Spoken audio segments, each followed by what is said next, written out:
Arĩ mĩhang'o-inĩ ya kũrora waki wa barabara iria cirakwo, ĩmwe yacio arĩ kuma Kilgoris gũthiĩ Shartuka, komishna wa Rift Valley George Natembeya augĩte harĩ bata wa kũgathĩka ceceni ya gũthima ũritũ wa ngari nĩguo kũgitĩra barabara ici o ũndũ ũmwe na iria ingĩ ciakĩtwo kumana na kwambũrwo nĩ ũritũ wa ngari.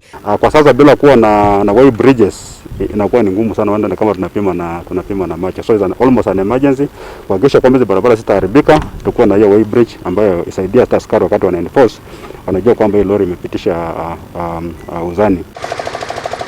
Natembeya nĩorĩtie aikari kwĩyeherania na ciĩko cia gũthũkangia barabara ciarĩkia gwakwo na njĩra ya kũiya cuma cia barabara na kwendia. Sehemu zingine ambazo contractor ameweka road signages na unapata watu wanakuja wanatoa, especially watu ambao wana deal na scrap metal, wanaenda kutengeneza majembe sio na mapanga ama nini, wanaharibu. So tungependa pia kuwasii watu wetu kwamba hizo facilities na barabara kwa sababu iko na road furniture iko na sababu yake. Kwa hivyo watu wasitumie ile mambo yao ya ukora kuja kutoa na kuharibu.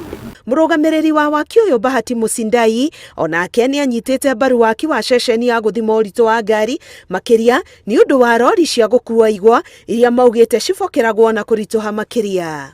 We really need to be careful so that we don't damage the same roads that the government has spent a lot of money in making sure that wananchi get access to the facilities, the hospitals, the market and all that. Natembeya akoretwo agĩthiũrũrũka gĩcigo-inĩ gĩkĩ kũbara tabarĩra cia ũthii wa na mbere kiumia gĩkĩ.